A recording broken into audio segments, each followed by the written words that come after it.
కొంచెం అటు జరగండి మేడం, కొంచెం చాక్లెట్ తినేసేయి, అది ఎలా ఉందో తర్వాత చెప్పు. ఆ తర్వాత చెప్తాను.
రోజు డైలీ స్కూల్కి రా, బొమ్మలు ఇస్తా, చాక్లెట్ ఇస్తా, బిస్కెట్లు ఇస్తా.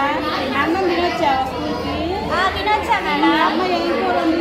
అమ్మ ఉప్మా చేసింది. అది కూడా ఉప్మా. ఈ రోజు